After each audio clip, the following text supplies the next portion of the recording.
Well, hello everybody. Welcome back to Dirt Guy Drive Time. The show where sometimes I don't finish an episode because I get uncomfortable, and that was yesterday's episode. We're going to see if we can pick up with that today, now that I've had some more time to think about it.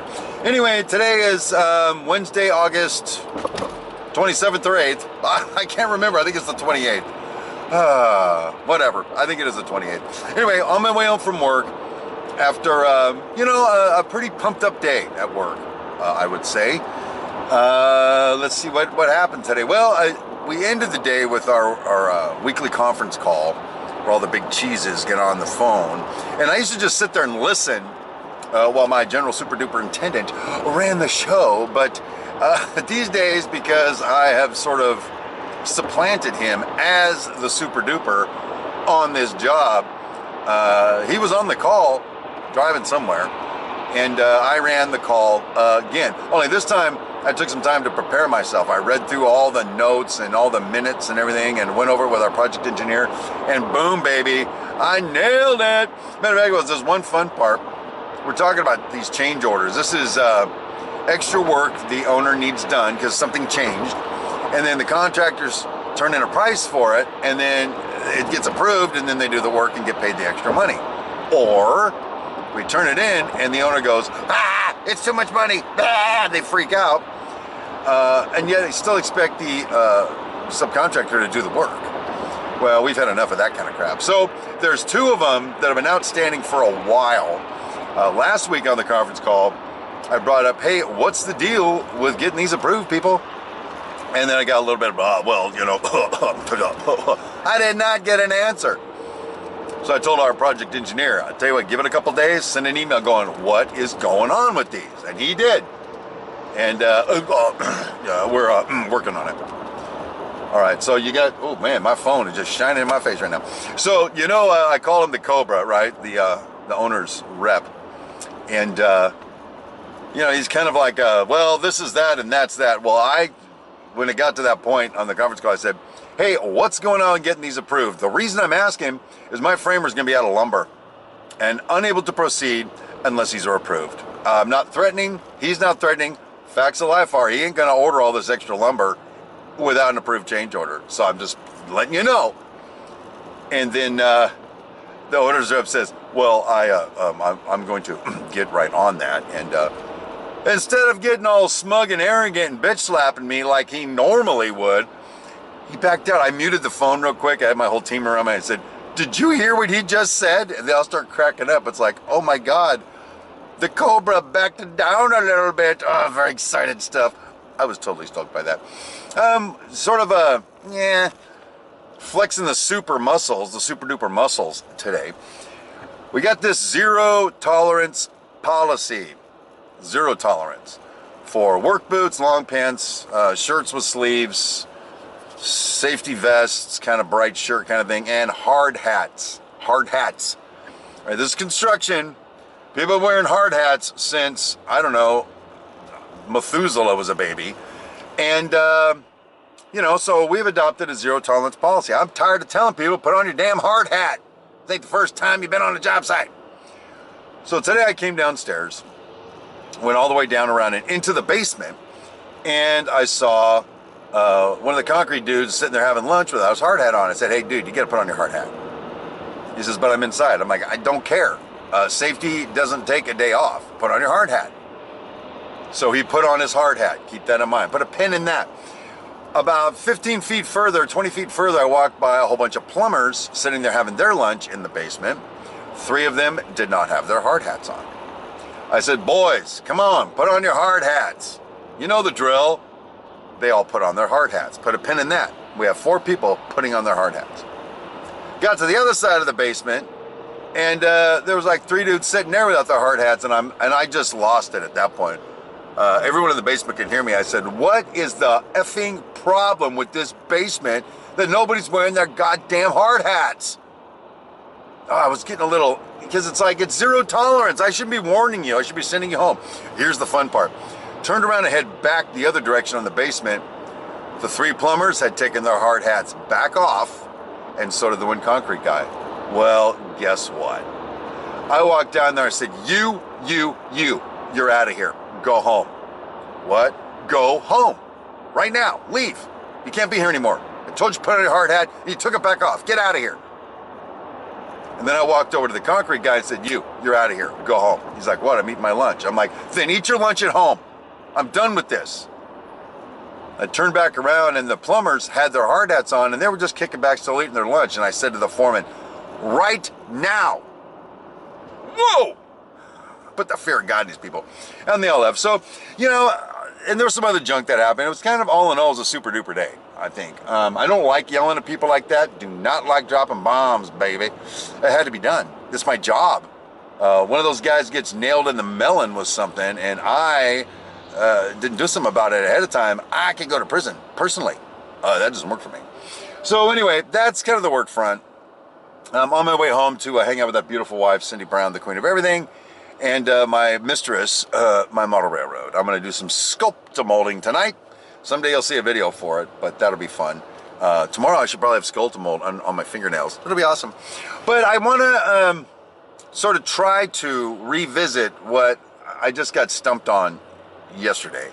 I realized that I was going down a path that if I don't handle it right, I'm going to offend some people. And again, that's contrary to my mission in life. I don't want to offend anyone. So I want to roll back and say this again. This is my experience, my journey, what I have learned, and where I am at as part of my diary, as part of telling you what's going on in the life that is mine, the awesome life that is mine. My life is awesome, by the way, except when it's not. It kind of sucks when it's not awesome. Right now, it's awesome. So let's just get a little caffeination here to get some courage. And then we're going to pick up again with our friend, Constantine. Be right back. All right. Hey, thanks for sticking around through the break. Constantine. Let's roll back, a little background. Again, I went to Bible college, for lack of a better term, to get the FedEx truck just rolling up on my ass. Hey, homie, I will slam on my brakes and sue your ass. Where was I? Oh, college. Went there to get my master's in theology.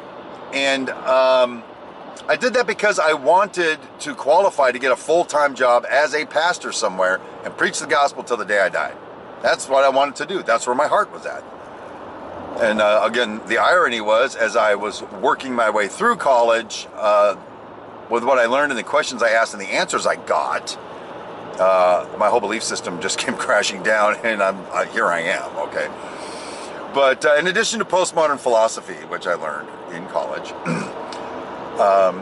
we got to a point where we were talking about the historical figure Constantine. Constantine was the emperor of Rome from like 306 to 377, something like that, the 300s.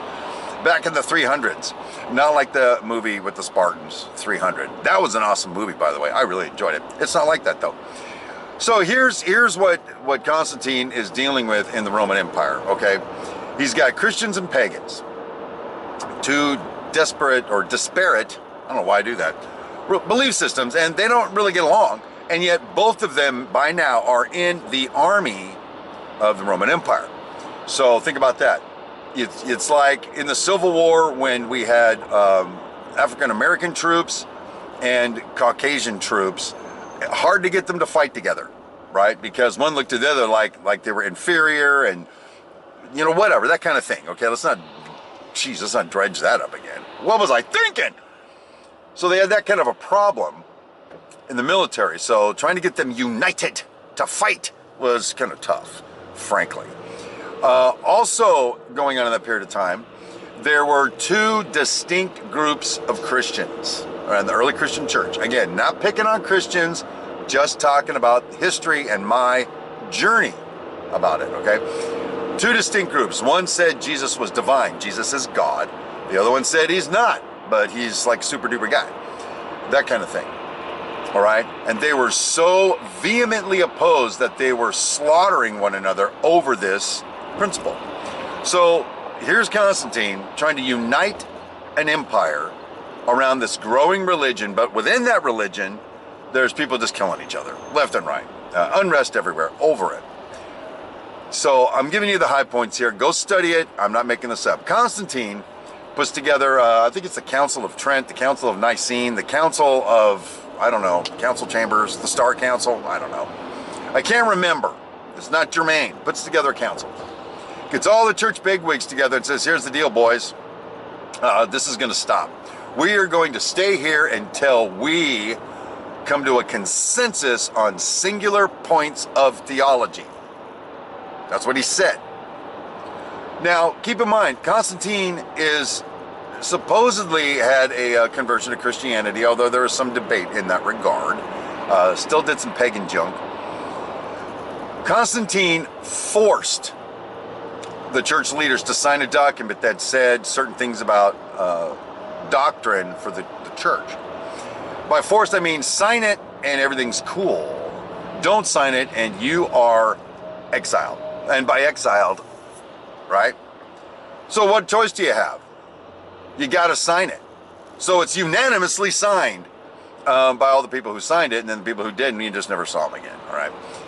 So that becomes the church doctrine, the Nicene Creed or the Apostles' Creed or a creed. And here's the thing. This is the Roman emperor. This isn't the Apostle Constantine. This isn't the prophet Constantine, Constantine the great healer. This is some dude ruling an empire ruthlessly. By the way, look at his history. Look at what he did to the other co-emperors and junk, and still invading and slaughtering people of other countries. Nah, I wouldn't call him a Christian necessarily. Anyway, so here's the problem I have now. This emperor dude puts together a culture based on a religion to rule his empire. That culture has permeated all the way down to today. If you look at Christianity pre-Constantine and post-Constantine, there are distinct differences that, to me, just bring up a question. What am I supposed to freaking believe here? What am I supposed to believe? Constantine was instrumental in assembling the books of the Bible. That means he got to pick the ones he wanted to put in and eject the ones he didn't want to put in. I'm not going to get into more of that because I don't want to start bashing on the Christian's most holy book, because that's just not my style. So that leaves me to wonder, okay, what is the truth? Where do I find the truth? I don't know. So that's still a piece of the journey I'm on. You guys look into it if you don't believe me. I'm not making this crap up. I just, again, find it ironic that I learned all of this in Bible college and quit. Because it's like, well, this doesn't work for me now. So the Great Spirit and me, we're working on it. And I hope to have some answers soon. But until then, I started my own religion to put good out into the world. That's my religion. I am the high priest of my own religion, by the way. Get her done with that. So, sorry, I don't mean to be blasphemous. I'm just joking right now. So there you go. I finished it, all right? So I know I've probably just alienated at least 50% of you, and you'll never listen to me again. But as much as I love you, I do this for me, not you. So there you go. I am going to stop talking about this now. Tomorrow, I want to talk about something else. I don't want to talk about this crap anymore. So we will see you tomorrow. And until then, my name is Steve Brown, and may God be with you.